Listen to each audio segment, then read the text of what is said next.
Right. So once again, for those of you that just joined us, November 30th, 2020, students will be able to identify the properties of the layers, of the Earth's layers. What would it be like if you could dig to the center of the Earth? We're going to watch a short video clip now. It will be posted on the Google Classroom. In fact, it's already there on Classroom. Also, just so you're aware, I am recording this lesson, so you can go back if there's anything that you're missing, or you're uncomfortable with, and we can review it from there. Okay. Just give me 1 second to get situated. Pull this over here. Okay. So students will be able to identify the properties of the Earth's layers. We did the Padlet. The link to that is in Google, so if you want to go back and see what other people wrote, you can do that. We have a mini lesson just for a few moments on the Earth's interior. I'm going to show you how to use Earth Science Reference Table, page 10. Please have out your reference table. And then lastly, an activity, layers of the Earth. All right, so we're going to start off taking a look at a cutaway. Now, this is not the scale of the Earth. You can see we've got the oceanic plate and the continental plate. Oceanic's only about 3 to 5 miles thick, so it's relatively thin, whereas the continental plate is much thicker. You can see that brown layer and that orange layer underneath it. That is the asthenosphere in the upper mantle. But we have some other smaller layers that are in there, which we'll talk about in a moment. Next, we have the mantle. Very, very thick and viscous. Think of it like asphalt that you would see on a street. How when they first pour it, it kind of like rolls out of the truck. You can push it around. Outer core, completely liquid. That's how hot it got. It literally melted it. But then something weird happens. The further down we go, the more dense and solid it becomes. And hopefully this will make sense as to why that happens. So don't worry about writing this. You'll copy it down later because it's posted to the classroom. The Earth's layers, we have the crust, thin outer layer, very, very thin layer. Hot mantle, viscous rock, which is the bulk of the planet. And we've got a liquid outer core and our solid inner magnesium. Iron, magnesium, gold, platinum, uranium, inner core. Most of the rare earth metals, the heavier stuff, is found right there. So let's talk about the crust. Crust has 2 primary layers. Our first one is known as, and I am not sharing, it just dropped out.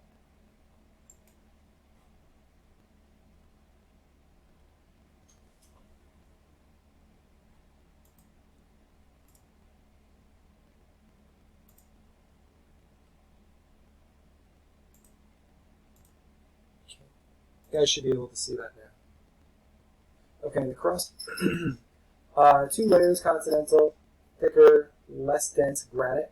Oceanic is thinner, more dense, it's made of basalt. You can actually tell those 2 apart very easily. So granite is that speckly, usually black and white color, although it could be very pink and black, pink and white.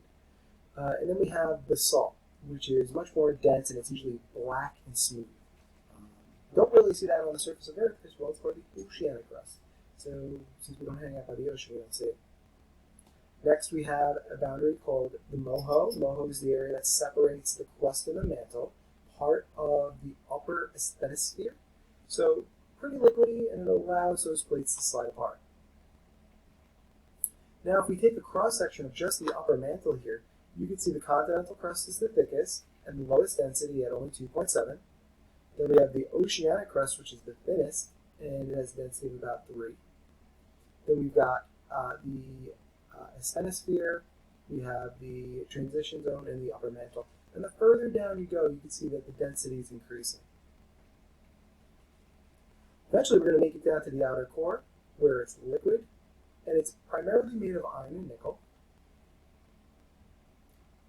And then lastly, once again, our inner core, solid iron and nickel composition. But one really cool thing about it is the inner core, because it's solid and the outer core is liquid, this can spin, and it kind of just floats there in the middle. And as it spins, it creates an electromagnetic field. What you're essentially creating is something we call a dynamo. So that electromagnetic field is actually very important. Without it, humans probably couldn't have evolved on Earth because it puts out a magnetic field that protects us from solar wind. We'll talk about that when we get into astronomy. But as far as geology, why it's important is it makes those bands of alternating north and south parallel lines that come out of that mid-Atlantic ridge. So if you remember those mirror images, north-souths, it's all because the inner core is spinning. So don't worry about writing these relationships down. So you'll be pulling this off of page 10. The deeper you go down, the higher the pressure. And as depth increases, the deeper you go, the hotter it gets. We can find this on reference table page 10, which I'm going to ask that you please take out. And here's what that looks like. So I'm going to stop sharing this. I want you to take a look at my document camera. I want you to lock that down. I'm going to zoom out a little bit. Hopefully you guys can see this well. You should have your own reference table with you, but if not, follow along. Now I'm going to adjust the settings on mine so I'm broadcasting in HD. What you want to do is, if mine looks very blurry, what you want to do is go to Settings, Video, and then change your receive resolution so that you're receiving in HD. Okay. So stop me if I'm going a little too fast, but I'm just going to go through these steps. Bring this over here. Okay. So you'll notice here that we have a cutaway of the Earth. This is 1/4 of the Earth being sliced out. We're going to start off in the top right where we have our densities. So you'll notice that it says here densities in grams per cubic centimeter.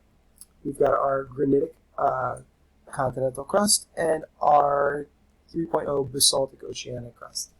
The further down we go, the higher the densities get. So in this case, we've got 3.4 for the stiffer mantle, 9.9 for the outer core, and we have 12.8 for the inner core. Just give it 1 second.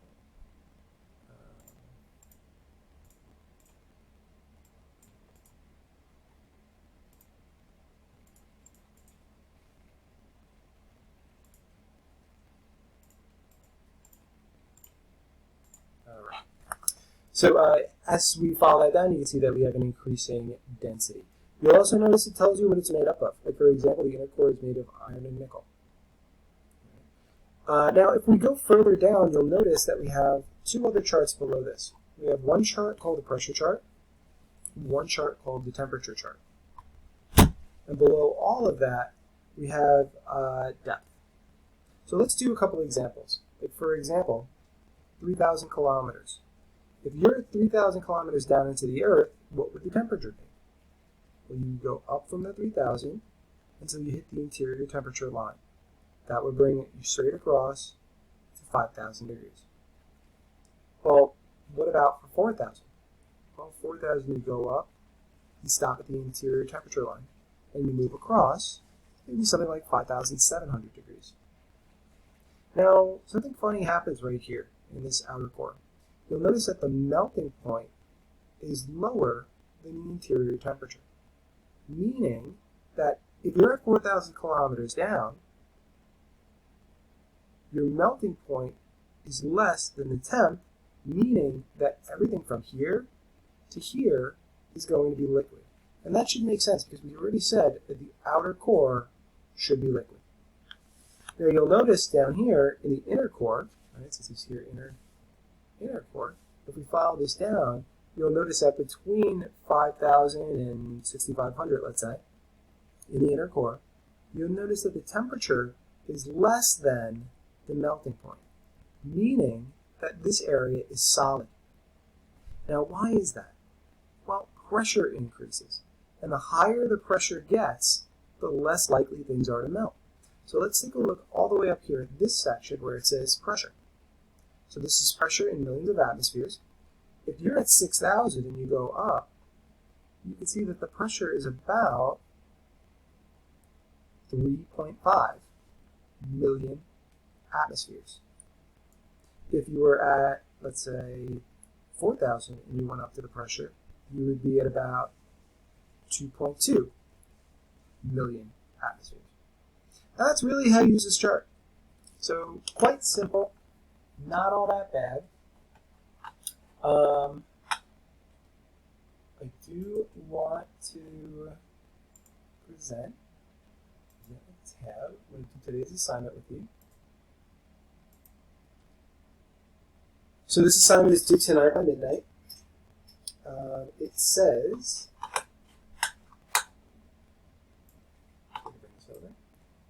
It says 10/30/2020, layers of the Earth. You can find this by going to your Google Classroom, go to classwork, go to week of 11/30.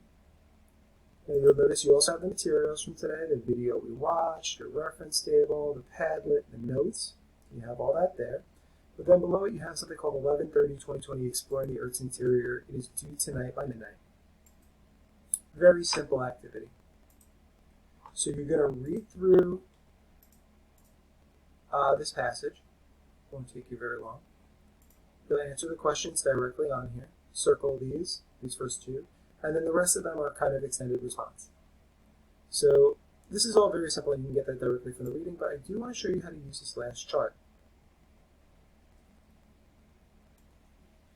Just going to stretch that out of there.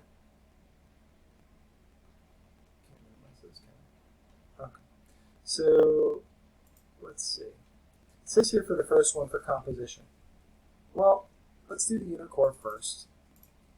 So composition of the inner core, if you take a look at my document camera, you'll see that it says here inner core, and then it just says iron and nickel. So you're just going to be pulling that straight off. So that's pretty simple. For temperature, let's do the mantle. Well, here's my stiffer mantle. And you can see that it goes from this line to this line. Okay.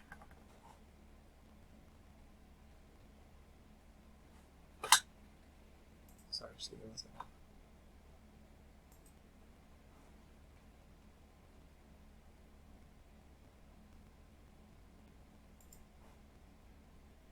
Okay, so you can see the stiffer mantle, it goes from here to here. But if we go down into the temperature area, it would be from here to here. So what are the temperatures? Well, it looks like it would be somewhere between 2,500 and 5,000. I'm going to go back to my document. And I'm going to say 2,500 C to 5,000 C. Just as you can see on the chart, we're running in Celsius. So you do that for each one. The thickness, this is listed in the passage. You can calculate the thickness for, let's say, the outer core by just measuring the numbers. So if you take a look again back at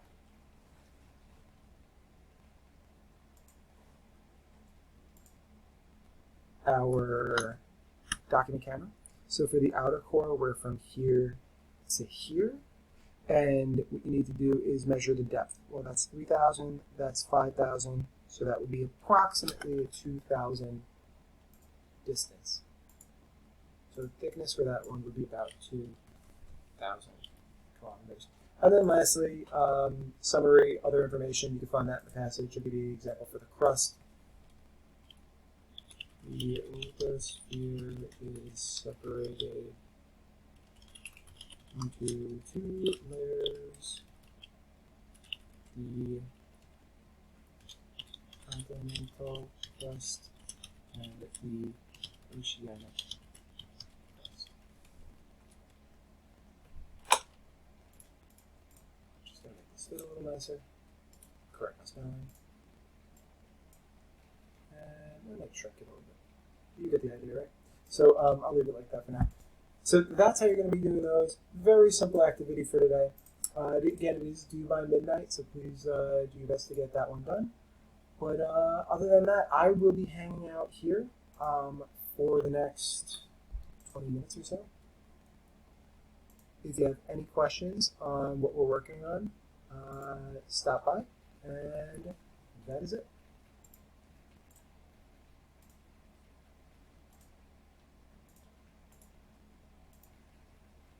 Take care. Bye, Dion.